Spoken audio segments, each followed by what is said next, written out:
ಹೌದು ವೀಕ್ಷಕರೇ, ದರ್ಶನ್ ಅಭಿಮಾನಿಗಳಿಗೆ ಒಂದು ಗುಡ್ ನ್ಯೂಸ್ ಅಂತಲೇ ಹೇಳ್ಬೋದು. ಯಾಕಾಗಿ ಅಂತಂತಂದರೆ ರೇಣುಕಾಸ್ವಾಮಿಯವರ ಒಂದು ತಾಯಿಯ ಹೇಳಿಕೆಯಲ್ಲಿ ಭಾಳಷ್ಟು ದರ್ಶನ್ಗೆ ಪ್ಲಸ್ ಪಾಯಿಂಟ್ ಆಗುವಂಥ ಸಾಧ್ಯತೆ ಎಲ್ಲ ಆಯಾಮಗಳಲ್ಲೂ ಕೂಡ ನಡೀತಾ ಇದೆ ಅಂತಲೇ ಹೇಳ್ಬೋದು. ಯಾಕಾಗಿ ಅಂತಂದರೆ ದರ್ಶನ್ ಪರ ವಕೀಲರು ಅಶ್ಮತ್ ಪಾಷ್ ಅವರು ನಿನ್ನೆ ಹೈಕೋರ್ಟ್ನಲ್ಲಿ ವಾದ ಮಾಡಿರುವಂಥ ರೀತಿ ಭಾಳಷ್ಟು ಮೆಚ್ಚುಗೆ ಆಗಿದೆ ಅಂತಲೇ ಹೇಳ್ಬೋದು.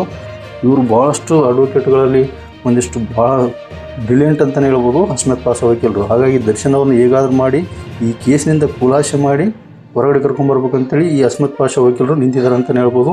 ಹಾಗಾಗಿ ದರ್ಶನ್ಗೆ ಗುಡ್ ನ್ಯೂಸ್ ಯಾವುದು ಅಂತಂತಂದರೆ ರೇಣುಕಾಸ್ವಾಮಿಯವರ ತಾಯಿಯ ಹೇಳಿಕೆ ಕ್ರಾಸ್ ಎಕ್ಸಾಮಿನೇಷನ್ನಲ್ಲಿ ರೇಣುಕಾಸ್ವಾಮಿಯವರ ತಾಯಿಯ ಹೇಳಿಕೆ ಯಾವ ರೀತಿ ಅಂತಂದರೆ ಮರದ ಕಂಬಗಳಿಗೆ ಯಾರೋ ಪೊಲೀಸರೇ ಒಂದು ರಕ್ತವನ್ನು ಅಂಟಿಸಿದ್ದಾರೆ ಅಂತೇಳಿ ಅವರ ಒಂದು ಹೇಳಿಕೆ ಕೊಟ್ಟಿರುವಂಥದ್ದು ಮತ್ತು ಗೊತ್ತಿಲ್ಲ ಅಂತೇಳಿ ಜಡ್ಜ್ ಮುಂದೆ ಅವರು ತಾಯಿ ಹೇಳುವಂಥ ಒಂದು ಘಟನೆ ಈಗ ದರ್ಶನ್ಗೆ ಪ್ಲಸ್ ಪಾಯಿಂಟ್ ಆಗುವಂಥ ಸಾಧ್ಯತೆ ಇದೆ. ಹಾಗಾಗಿ ಮೇನ್ ತಾಯಿಯವರ ಹೇಳಿಕೆ ಕೂಡ ಭಾಳಷ್ಟು ಜಡ್ಜ್ ಕೂಡ ಗಮನಿಸ್ತಾರೆ.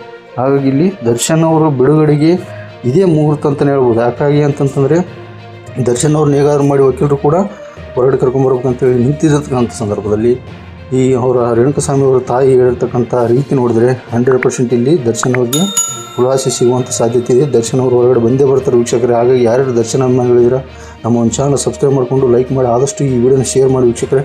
ನಮಸ್ಕಾರ.